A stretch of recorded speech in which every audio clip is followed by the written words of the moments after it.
Hi, I'm Neely and I'm part of the Stephenville Run Club, and I'm here to bring some clarity to some of the confusing parts of running. So let's go.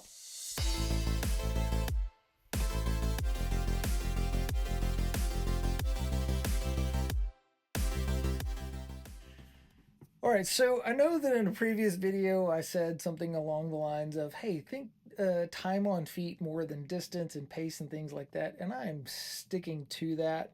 However, I do think there is a lot of value in tracking your mileage, keeping up with how many miles you run in a day or in a setting, in a week, in a month, in a year. Like those things accumulate and add up, and there's things to celebrate in there. So there is a lot of value in tracking your mileage. So how are you going to do that? How are you going to keep up with how long you ran that day? Like how do you know those sorts of things? And there are a lot of different ways you can track.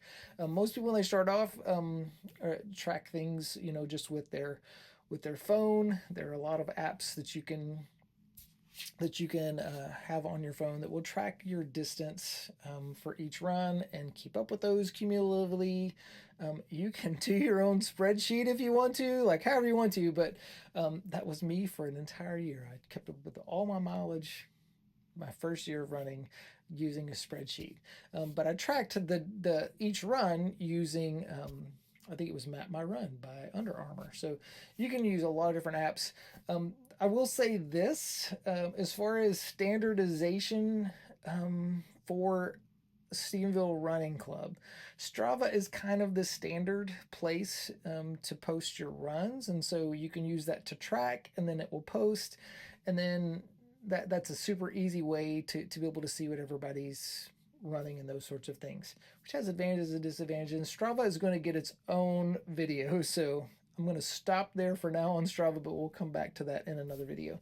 But the other thing that I'll say is this: a lot of people, as they progress, the psychology of running leads a lot of people to getting, a wrist-based tracker, a watch, such as a Garmin or a Coros, or if you're an Apple Watch person, you can use those sorts of things as well, or Samsung or whoever makes watches, the Fitbit, all those sorts of things.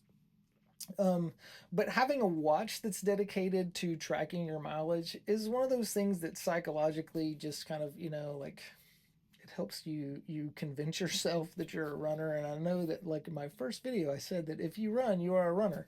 You do not have to have a watch to be a runner, but sometimes like it just you feel more like one when you have a watch. And I know that I'm like contradicting myself, and I'm sorry. Like that's just me. Like I see the world in a lot of shades of like